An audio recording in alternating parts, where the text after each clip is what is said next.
ve bir avuç duyarlı Müslümanlar olarak Siyonist vahşete ve yapılan ırkçılığa karşı hep beraber Üsküdar meydanına yürüyoruz. Hadi İsrail, Filistin'den defol!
Boykot malı alma, zulme ortak olma. Boykot malı alma, zulme ortak olma. Boykot malı alma, zulme ortak olma. Katil Burger King Üsküdar'dan defol. Katil Burger King Üsküdar'dan defol. Katil Burger King Üsküdar'dan defol. Tekbir! Tekbir! Katil İsrail Filistin'den defol! Katil İsrail Filistin'den defol. Elmaslar Siyonizme vur. Tekbir! Tekbir! Nehirden denize özgür Filistin! Denize, denize, özgür Filistin.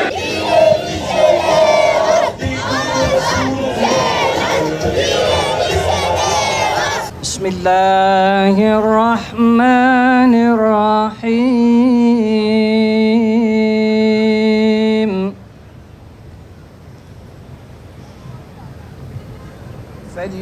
فليقاتل في سبيل الله الذين يشرون الحياة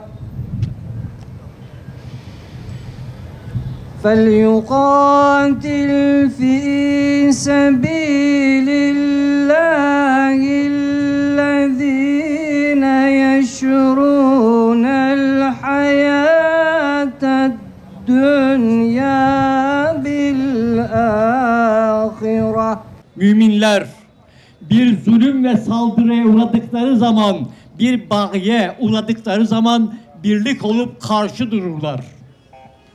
Biz burada yeni bir içtihat yapmıyoruz.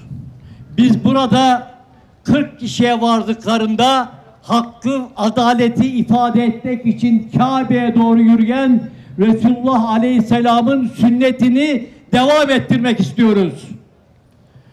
Kardeşler,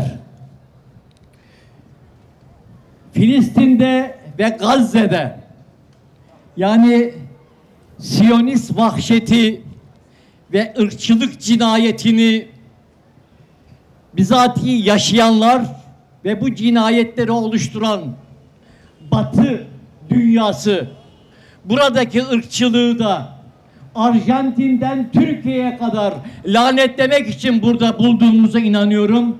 Bu konudaki peygamber sevdalısı ve Özgür Filistin platformunun bu toplantısını hayırlara vesile olmasını tebrik ediyorum. Bugün biz burada insanlık onuru adına, insanlık vazifesi adına toplanmış bulunuyoruz.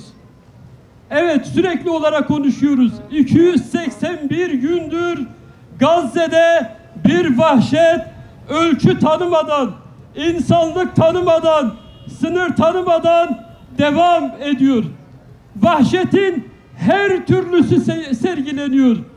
Hastaneler vuruluyor. İbadethaneler vuruluyor. Daha 1-2 gün önce gençler sahada futbol oynarken katledildiler. İnsanlar secde halindeyken vahşice katledildiler.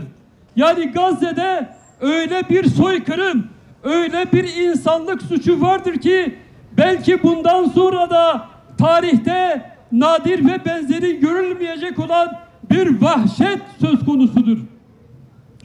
Ve biz diyoruz ki bir yerde insanlık onuru çiğneniyorsa, bir yerde çocuklar vahşice katlediliyorsa, parçalanıyorsa, öldürülüyorsa orada ayağa kalkmak bütün insanların en asli vazifesidir. Şarktan garba kadar yeryüzünün her tarafında, doğusunda, batısında, kuzeyinde, güneyinde her tarafta ayağa kalkmak bütün insanların en asli vazifesidir. Zulmün olduğu yerde, insanların ezildiği yerde, insanlar ey Müslümanlar neredesiniz diye bizi yardıma çağırdığı zaman bilesiniz ki hepimiz sorumluluk altındayız. Hepimizin bütün imkan ve kabiliyetiyle o mazlumların, mustazafların yardımına koşması lazım. Tekbir! Tekbir! Bir yandan Gazze'deki insanlar imtihan olurken bir yandan Müslümanlar imtihan oluyor. Her iki taraftan bütün insanlık imtihan oluyor. Yani bu imtihanın bir yönü bize bakıyor. Rabbim bizi imtihan ediyor. O halde biz şunu demek yerine Ya Rabbi ebabillerini gönder.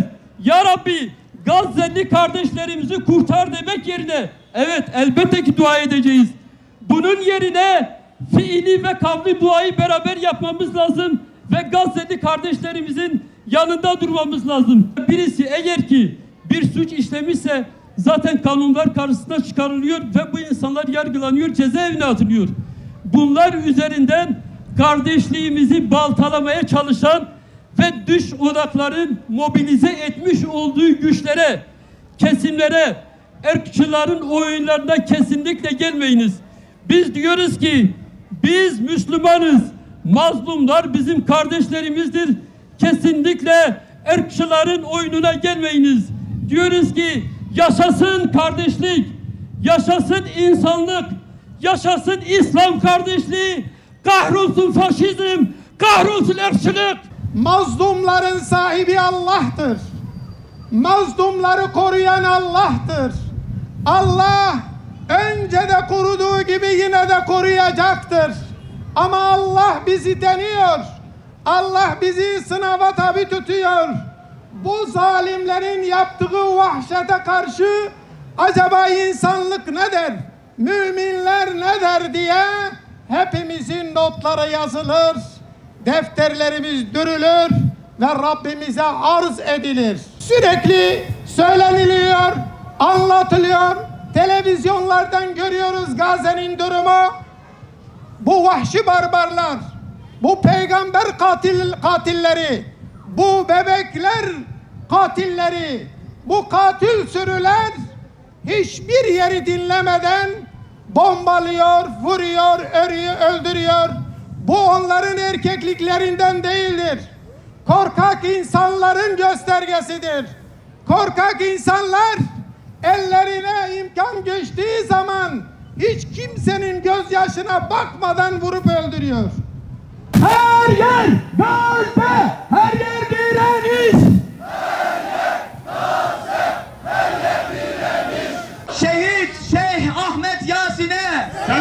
olsun. Abdülaziz Rantisi'ye, Selam olsun. Muhammed Dayfa, Selam olsun. Allah'ın aslanı Ebu Ubeyde'ye, Selam olsun. Siyonist zulme sessiz kalmayıp bu meydanları dolduran duyarlı Filistin sevdalılarına Selam olsun. Esselamu